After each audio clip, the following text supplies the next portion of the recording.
स्वर्ग पाताल आदि वर्ग। अग्निदेव कहते हैं, कात्यायन, स्वर्ग के आदि के नाम और लिंग जिनके स्वरूप हैं, उन शुद्ध स्वरूप श्री हरि का मैं वर्णन करता हूँ। स्वः अव्यय, स्वर्ग, नाक, त्रिदिव, पुरलिंग, द्यो, दिव, ये दो स्त्रीलिंग और त्रिविष्टप नपुंसक, ये सब स्वर्गलोक के नाम हैं। देव, वृंदारक और लेख, ये पुल्लिंग शब्द देवताओं के नाम हैं।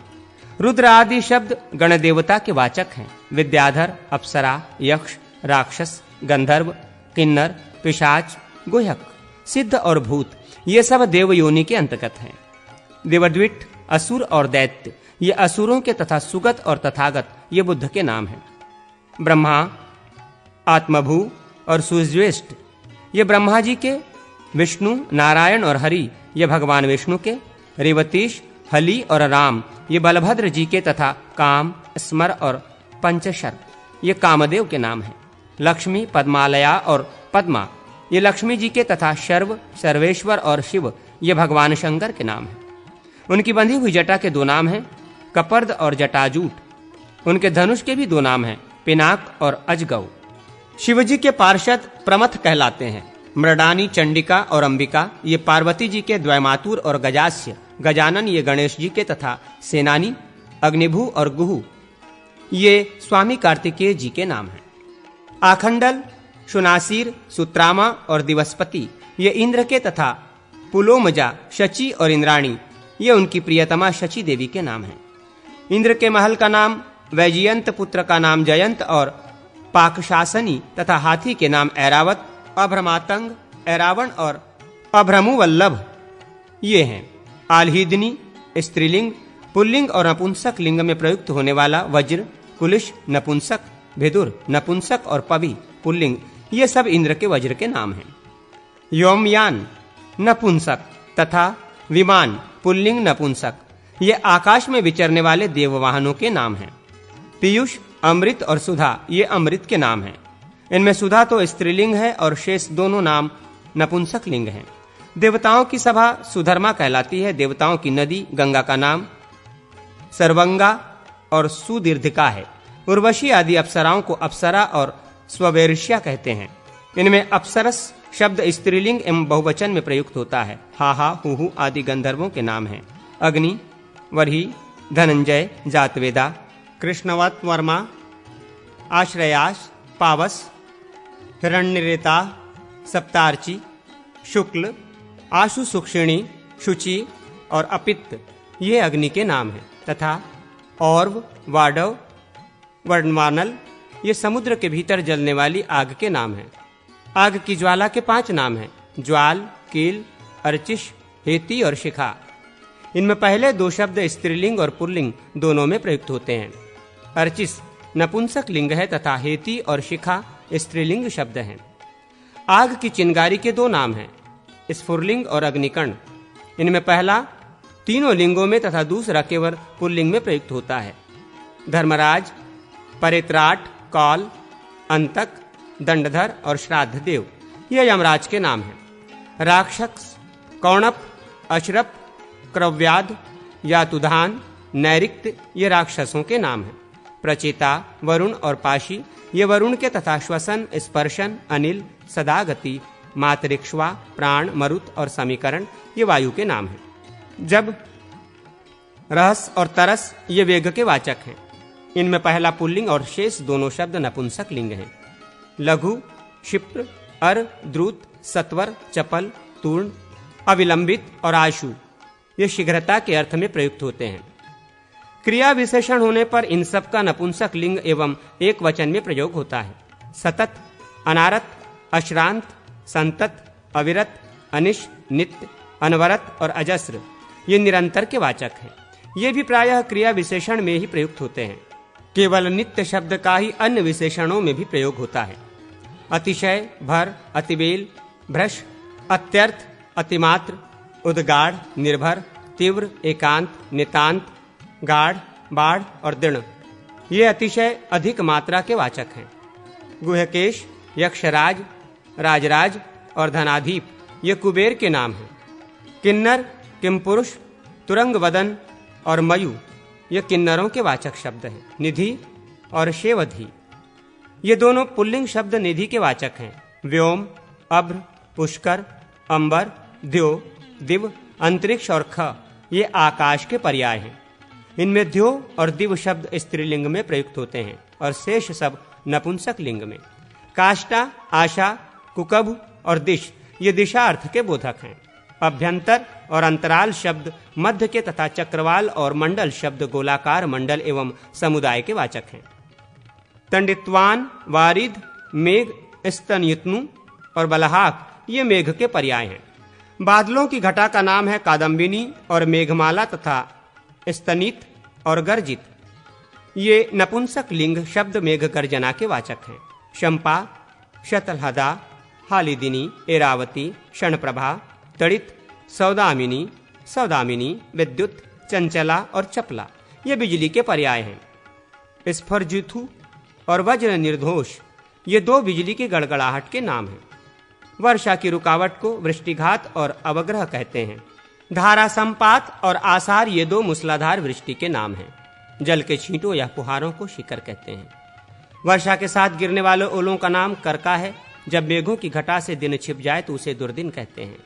अंतर्धा, व्यवधा पुल्लिंग में प्रयुक्त होने वाला अंतर्धि तथा नपुंसक लिंग।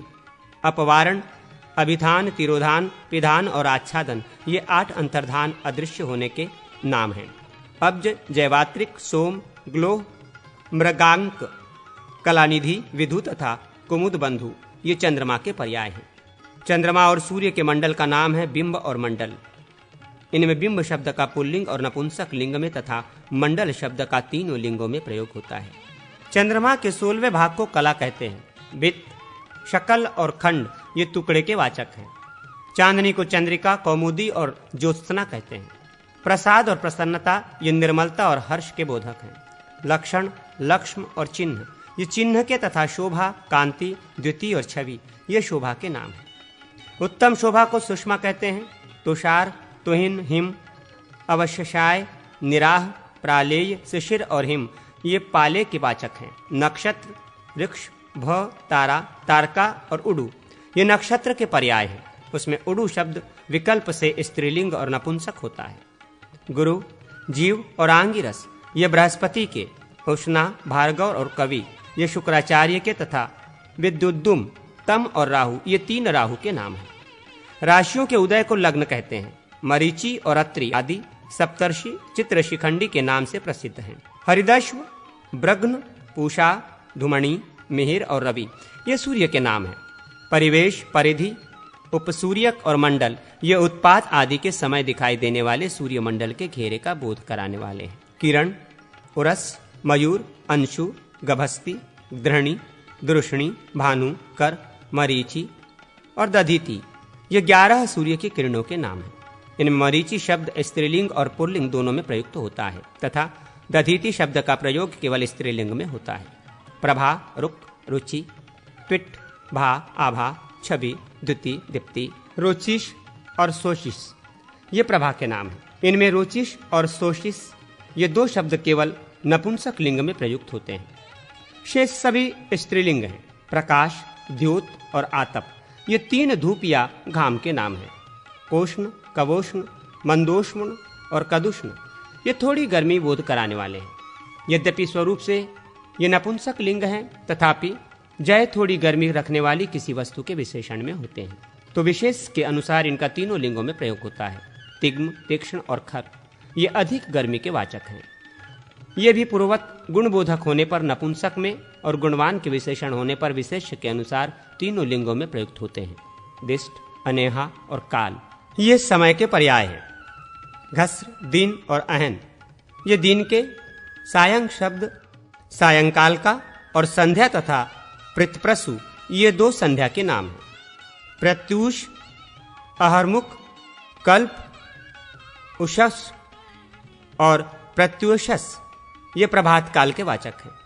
दिन के प्रथम भाग को प्राह्य, अंतिम भाग को अपराह्न और मध्य भाग को मध्याह्न कहते हैं।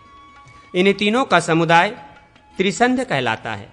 शर्वरी, यामी, यामिनी और तमी ये रात्रि के वाचक हैं। अंधेरी रात को तमिस्त्रा और चांदनी रात्रि को ज्योत्सनी कहती हैं। आगामी और वर्तमान इन 2 दिनों सहित बीच की रात्रि का बोध कराने वाले के लिए पक्षिणी शब्द का प्रयोग किया जाता है। आधी रात के दो नाम हैं, अर्धरात्र और निशित। रात्रि के प्रारंभ को प्रदोष और रजनीमुख कहते हैं। प्रतिपदा और पूर्णिमा या अमावस्या के बीच में जो संधि का समय है उसे पर्व संधि कहते हैं। दोनों पंचदर्शियों अर्थात पूर्णिमा और अमावस्या को पक्षांत कहा जाता है। पूर्णिमा के दो नाम हैं, पौर्णमासी तथा पौर्णिमा।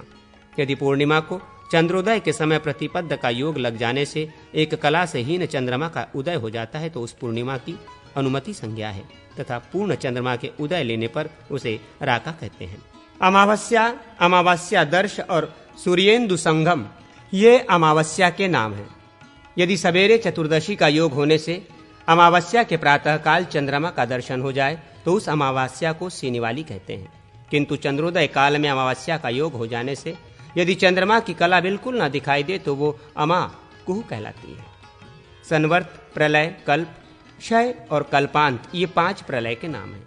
कलुष, व्रजिन, एनस, अध, अहंस, दुरित और दुष्कृत शब्द पाप के वाचक हैं। धर्म शब्द का प्रयोग पुल्लिंग और नपुंसक दोनों में होता है। इसके पर्याय हैं पुण्य, श्रेयस, सुकृत और वृष।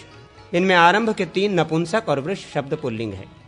मुत, प्रीति, प्रमद, हर्ष, प्रमोद, आमोद, सम्मद, आनंदथु, आनंद, शमर, शात और सुख ये सुख एवं हर्ष के नाम हैं। स्वश्रेयस, शिव, भद्र, कल्याण, मंगल, शुभ, भावुक, भविक, भव्य, कुशल और क्षेम ये कल्याण अर्थ का बोध कराने वाले हैं। ये सभी शब्द केवल स्त्रीलिंग में नहीं प्रयुक्त होते। दैव, दिष्ट, भागधेय, भाग्य, नियति और विधि ये भाग्य के नाम हैं। इनमें नियति शब्द स्त्रीलिंग है और विधि पुल्लिंग तथा आरंभ के 4 शब्द नपुंसक लिंग हैं। क्षेत्रज्ञ, आत्मा और पुरुष ये आत्मा के पर्याय हैं। प्रकृति या माया के 2 नाम हैं, प्रधान और प्रकृति। इनमें प्रकृति स्त्रीलिंग है और प्रधान नपुंसक लिंग। हेतु, कारण और बीज ये कारण के वाचक हैं। इनमें पहला पुल्लिंग और शेष 2 शब्द नपुंसक लिंग हैं। कार्य की उत्पत्ति के प्रधान हेतु के 2 नाम हैं, निदान और आदि कारण। चित्त, चेतस, हृदय, स्वांत, हृत, मानस और मनस ये चित्त के पर्याय हैं। बुद्धि, मनीषा, दिशना, घी, प्रज्ञा, शेमुषी, मति, प्रेक्षा, उपलब्धि, चित्त, संवित, प्रतिपत, ज्ञप्ति और चेतना ये बुद्धि के वाचक शब्द हैं। धारणा शक्ति से युक्त बुद्धि को मेघा कहते हैं और मानसिक व्यापार का नाम संकल्प है। संख्या, विचारणा और चर्चा ये विचार के, विचिकित्सा और संशय संदेह के तथा अध्याहार, तर्क और वूह ये तर्क वितर्क के नाम हैं। निश्चित विचार को निर्णय और निश्चय कहते हैं। ईश्वर और परलोक नहीं है ऐसे विचार को मिथ्या दृष्टि और नास्तिकता कहते हैं। भ्रांति, मिथ्यामति और भ्रम ये 3 भ्रमात्मक ज्ञान के वाचक हैं। अंगीकार, अभ्युपगम, पतिश्रव और समाधि ये स्वीकार अर्थ का बोध कराने वाले हैं। मोक्ष विषयक बुद्धि को ज्ञान और शिल्प एवं शास्त्र के बोध को विज्ञान कहते हैं। मुक्ति, कैवल्य, निर्माण, श्रेयस, निश्रेयस, अमृत, मोक्ष तथा अपवर्ग ये मोक्ष के वाचक शब्द हैं। अज्ञान, अविद्या और अहन्मति ये 3 अज्ञान के पर्याय हैं। इनमें पहला नपुंसक और शेष 2 शब्द स्त्रीलिंग है। एक दूसरे की रगड़ से प्रकट हुई मनोहारिणी गंध के अर्थ में परिमल शब्द का प्रयोग होता है। वही गंध जब अत्यंत मनोहर हो तो उसे आमोद कहते हैं। घ्राणेन्द्रियों को तृप्त करने वाली उत्तम गंध का नाम सुरभि है। शुभ्र, शुक्ल, शुचि, श्वेत, विशद, श्वेत, पांडर, अवदात, सित, गौर, वलक्ष, धवल और अर्जुन ये श्वेत वर्ण के वाचक हैं। कुछ पीलापन लिए हुए सफेदी को हरिण, पांडुर और पांडु कहते हैं। ये रंग भी बहुत हल्का हो तो उसे धूसर कहते हैं। नील, असित, श्याम, काल, श्यामल और मेचक ये कृष्ण वर्ण काले रंग के बोधक हैं। पित्त, गौर तथा हरिद्राभ ये पीले रंग के और पालाश, हरित तथा हरित ये हरे रंग के वाचक हैं। रोहित, लोहित और रक्त ये लाल रंग का बोध कराने वाले हैं। रक्त कमल के समान जिसके शोभा हो उसे शोण कहते हैं। जिसकी लालिमा जान न पड़ती हो उस हल्की लाली का नाम अरुण है। सफेदी लिए हुए लाली अर्थात गुलाबी रंग को पाटल कहते हैं। जिसमें काले और पीले दोनों रंग मिले हों वो श्याव और कपिश कहलाता है। जहां काले रंग के साथ लाल रंग का मेल हो उसे धूम्र तथा धूमल कहते हैं। कडार, कपिल, पिंग, पिशंग तथा कद्रु तथा पिंगल ये भूरे रंग के वाचक हैं। चित्र, किरमिर, कल्पाश, शबल, एत और करबुर ये चितकबरे रंग का बोध कराने वाले। व्याहर, उक्ति और लपित ये वचन के समानार्थक शब्द हैं। व्याकरण के नियमों से अच्युत अशुद्ध शब्द को अपभ्रंश तथा अपशब्द कहते हैं। सुबंत पदों का समुदाय चैत्रेण शयत्व्यम इत्यादि, तिदंग पदों का समूह पश्य पश्य गच्छति इत्यादि। सुबत और तिरंग दोनों पदों का समुदाय चैत्रः पचति इत्यादि अथवा कारक से अन्वित क्रिया का बोध कराने वाला पद समूह घटमानय इत्यादि, ये सभी वाक्य कहलाते हैं। पूर्व काल में बीती हुई सच्ची घटनाओं का वर्णन करने वाले ग्रंथ को इतिहास तथा पुनरावृत्त कहते हैं। सर्ग, प्रतिसर्ग, वंश, मनवंतर और वंशानुचरित, इन 5 लक्षणों से युक्त व्यासादि मुनियों के ग्रंथ का नाम पुराण है। सच्ची घटना को लेकर लिखी हुई पुस्तक आख्यायिका कहलाती है। कल्पित प्रबंध को कथा कहते हैं। संग्रह के वाचक 2 शब्द हैं, समाहार तथा संग्रह। अबूझ पहेली को प्रहल्लिका और प्रहेलिका कहते हैं। पूर्ण करने के लिए दी हुई संक्षिप्त पदावली का नाम समस्या और समानार्था है। वेदार्थ के स्मरण पूर्वक लिखे हुए धर्मशास्त्र को स्मृति और धर्म संहिता कहते हैं। आख्या, आल्हा और अभिधान ये नाम के वाचक हैं। वार्ता और वृत्तांत दोनों समानार्थक शब्द हैं। ऊती, आकारना और आह्वान ये पुकारने के अर्थ में आते हैं। वाणी के आरंभ को उपन्यास और वांगमुख कहते हैं। विवाद और व्यवहार मुकदमेबाजी का नाम है। प्रतिवाक्य और उत्तर ये दोनों समानार्थक शब्द हैं। उपद्वात और उदाहार ये भूमिका के नाम हैं। झूठा, कलंक लगाने को मिथ्याभिशंसन और अभिशाप कहते हैं। यश और कीर्ति ये सुयश के नाम हैं। प्रश्न और पृच्छा, अनुयोग इनका पूछने के अर्थ में प्रयोग होता है। एक ही शब्द के 2-3 बार उच्चारण करने को आमिर्डित कहते हैं। पराई निंदा के अर्थ में कुत्सा, निंदा और ग्रहण शब्द का प्रयोग होता है। साधारण बातचीत को आभाषण और आलाप कहते हैं। पागलों की तरह कहे हुए असंबद्ध या निरर्थक वचन का नाम प्रलाप है। बारंबार किए जाने वाले वार्तालाप को अनुलाप कहते हैं। शोक युक्त उद्गार का नाम विलाप और परिवेदन है। परस्पर विरुद्ध बातचीत को विप्रलाप और विरोधोक्ति कहते हैं। 2 व्यक्तियों के पारस्परिक वार्तालाप का नाम संलाप है। सुप्रलाप और सुवचन ये उत्तम वाणी के वाचक हैं। सत्य को छिपाने के लिए जिस वाणी का प्रयोग किया जाता है उसे अपलाप और निहर्व कहते हैं। अमंगलमय वाणी का नाम उशति है। हृदय में बैठने वाली युक्तियुक्त बात को संगत और हृदयंगम कहते हैं। अत्यंत मधुर वाणी में जो सांत्वना दी जाती है उसे सांत्व कहते हैं। जिन बातों का परस्पर कोई संबंध न हो वे असंबद्ध और निरर्थक कहलाती हैं। निष्ठुर और परुष शब्द कठोर वाणी के तथा अश्लील और ग्राम्य शब्द गंदी बातों के बोधक हैं। प्रिय लगने वाली वाणी को सुनरुत कहते हैं। सत्य, तथ्य, ऋतु और सम्यक ये यथार्थ वचन का बोध कराने वाली है। नाद, निस्वान, निस्वन, आरव, आराव, संराव और विराव ये अव्यक्त शब्द के वाचक हैं। कपड़ों और पत्तों से जो आवाज होती है उसे मरमर कहते हैं। आभूषणों की ध्वनि का नाम सिंचित है। वीणा के स्वर को निंकण और कौण कहते हैं तथा पक्षियों के कलरव का नाम वाशित है। एक समूह की आवाज को कोलाहल और कलकल कहते हैं। गीत और गान ये दोनों समान अर्थ के बोधक हैं। प्रतिश्रुत और प्रतिध्वान ये प्रतिध्वनि के वाचक हैं। इनमें पहला स्त्रीलिंग और दूसरा नपुंसक लिंग है। वीणा के कंठ से निषाद और स्वर प्रकट होते हैं। मधुर एवं अस्फुट ध्वनि को कल कहते हैं और सूक्ष्म कल का नाम काकली है। गंभीर स्वर को मंद्र और बहुत ऊंची आवाज को तार कहते हैं। कल, मंद्र और तार इन तीनों शब्दों का तीनों ही लिंगों में प्रयोग होता है। गाने और बजाने की मिली हुई लय को एक ताल कहते हैं। वीणा के 3 नाम हैं, वीणा, वल्लकी और विपंची। 7 तारों से बजने वाली वीणा का, जिसे हिंदी में सतार या सितार कहते हैं, परिवादिनी नाम है। बाजों के 4 भेद हैं, तत्, आनद्ध, सुशिर और घन।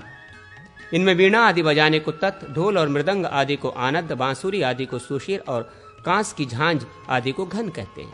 इन 4 प्रकार के बाजों का नाम वाद्य, वादित्र और आतोद्य। ढोल के 2 नाम हैं, मृदंग और मूरज। इनके 3 भेद हैं, अंकय, आलिंकय और ऊर्ध्व। सुयश का ढूंढोरा पीटने के लिए जो डंका होता है उसे यशः, पटह और ढक्का कहते हैं। भेरी के अर्थ में आनक और दुदुम्बी शब्दों का प्रयोग होता है। आनक और पटह ये दोनों पर्यायवाची शब्द हैं। झरझरी, झांझ और डिंडिम, ढिंडोरा आदि बाजों के भेद हैं। मर्दल और प्रणव ये दोनों समानार्थक हैं। इन्हें भी एक प्रकार का बाजा ही समझना चाहिए, जिससे गाने बजाने की क्रिया और काल का विवेक हो। उस गति का नाम ताल है। गीत और वाद्य आदि का समान अवस्था में होना लय कहलाता है। तांडव, नाट्य, लास्य और नर्तन ये सब नृत्य के वाचक हैं। नृत्य, गान और वाद्य इन तीनों को तायत्रिक एवं नाट्य कहते हैं। नाटक में राजा को भट्टारक और देव कहा जाता है तथा उनके साथ जिसका अभिषेक हुआ हो उस महारानी को देवी कहते हैं। श्रृंगार, वीर, करुण, अद्वित, हास्य, भयानक, विभत्स तथा रौद्र, ये 8 रस हैं। इनमें श्रृंगार रस के 3 नाम हैं, श्रृंगार, शुचि और उज्ज्वल। वीर रस के 2 नाम हैं, उत्साहवर्धन और वीर। करुण का बोध कराने वाले 7 शब्द हैं, कारुण्य, करुणा, घृणा, कृपा, दया, अनुकंपा और अनुक्रोश। हस, हास और हास्य, ये हास्य रस के तथा विभत्स और विकृत शब्द विभत्स रस के वाचक हैं। ये दोनों शब्द तीनों लिंगों में प्रयुक्त होते हैं। अद्वित का बोध कराने वाले 4 शब्द हैं, विस्मय, अद्वित, आश्चर्य और चित्र। भैरव, दारुण, भीष्म, घोर, भीम, भयानक, भयंकर और प्रतिभय, ये भयानक अर्थ का बोध कराने वाले हैं। रौद्र का पर्याय है उग्र। ये अद्वित आदि 14 शब्द तीनों लिंगों में प्रयुक्त होते हैं। डर, त्रास, भीति, भी, साध्वस और भय, ये भय के वाचक हैं। रति आदि मानसिक विकारों को भाव कहते हैं। भाव को व्यक्त करने वाले रोमांच आदि कार्यों का नाम अनुभाव है। गर्व, अभिमान और अहंकार, ये घमंड के नाम हैं। मेरे समान दूसरा कोई नहीं है, ऐसी भावना को मान और चित्त समुन्नति कहते हैं। अनादर, परिभव, परिभाव और तिरस्क्रिया, ये अपमान के वाचक हैं। मृडा, लज्जा, त्रपा और हीं, ये लाज का बोध कराने वाले हैं। दूसरे के धन को लेने की इच्छा का नाम अभिध्यान है। कौतूहल, कौतुक, कुतुक और कुतूहल, ये 4 कौतुक के पर्याय हैं। विलास, विवोक, विभ्रम, ललित, हेला और लीला, ये श्रृंगार और भाव से प्रकट होने वाली स्त्रियों की चेष्टाएं हाव कहलाती हैं। द्रव, केली, परिहास, क्रीड़ा, लीला तथा कूर्दन, ये खेलकूद और हंसी परिहास के वाचक हैं। दूसरों पर आक्षेप करते हुए जो उनकी हंसी उड़ाई जाती है उसका नाम अछू तरीक है। मंद मुस्कान को स्मित कहते हैं। नीचे के लोक का नाम अधोभुवन और पाताल है। छिद्र, श्वभ्र, वपा और सुशी, ये छिद्र के वाचक हैं। पृथ्वी के भीतर जो छेद, खंदक आदि होता है उसे गर्त और अवट कहते हैं। तिमिस्र, तिमिर और तम, ये अंधकार के वाचक हैं। सर्प, प्रदाकु, भुजंग, द्वंदुशुक और बिलेशय, ये सांपों के नाम हैं। विष, ख्वेड और गरल, ये जहर का बोध कराने वाले हैं। निरय और दुर्गति, ये नरक के नाम हैं। इनमें दुर्गति शब्द स्त्रीलिंग है। पयस, किलाल, अमृत, उदक, भुवन और वन, ये जल के पर्याय हैं। भ्रंग, तरंग, उर्मी, कल्लोल और उल्लोल, ये लहर के नाम हैं। प्रशत, बिंदु और प्रशत, ये जल की बूंदों के नाम हैं। कुल, रोध और तिर, ये तट के वाचक हैं। जल से तुरंत के बाहर हुए किनारे को पुलिन कहते हैं। जंबाल, पंख और गर्दम, ये कीचड़ के नाम हैं।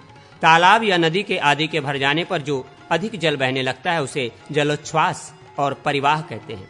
सूखी हुई नदी आदि के भीतर जो गहरे गड्ढे में बचा हुआ जल रहता है उसका नाम कूपक और विदारक है। नदी पार करने के लिए जो उतराई या खेवा दिया जाता है उसे आतर एवं तरपंड कहते हैं। काठ की बनी हुई बाल्टी या जल रखने के पात्र का नाम द्रोणी है। इससे नाव का पानी बाहर निकालते हैं। मैले जल को कलुष और आबिल साफ पानी को अच्छ और प्रसन्न तथा गहरे जल को गंभीर और अगाध कहते हैं। दाश और कैवर्त, ये मल्लाह के नाम हैं। शंबुक और जलशुक्ति, ये सीप के वाचक हैं। सौगंधिक और कलहार, ये श्वेत कमल के वाचक हैं। नील कमल को इंदिवर कहते हैं। उत्पल और कुवलय, ये कमल और कुमुद आदि के साधारण नाम हैं। श्वेत उत्पल को कुमुद और कैरव कहते हैं। कुमुद की जड़ का नाम शालुक, सेरुकी है। पद्म, तामरस और कुंच, ये कमल के पर्याय हैं। नील उत्पल का नाम कुवलय और रक्त उत्पल का नाम कोकनद बताया गया है। पद्मकंद अर्थात कमल की जड़ का नाम कराहाट और शिफाकंद है। कमल के केसर को किंजलक और केसर कहते हैं। ये दोनों शब्द स्त्रीलिंग के सिवा अन्य लिंगों में प्रयुक्त होते हैं। खनि शब्द और आकार, ये खान के वाचक हैं। बड़े बड़े पर्वतों के आसपास जो छोटे छोटे पर्वत होते हैं उन्हें पाद और प्रत्यंत पर्वत कहते हैं। पर्वत के निकट की नीची भूमि, तराई को उपत्यका तथा पहाड़ के ऊपर की जमीन को अधित्य कहते हैं। इस प्रकार मैंने स्वर्ग और पाताल आदि वर्गों का वर्णन किया। अब अनेक अर्थ वाले शब्दों को श्रवण कीजिए।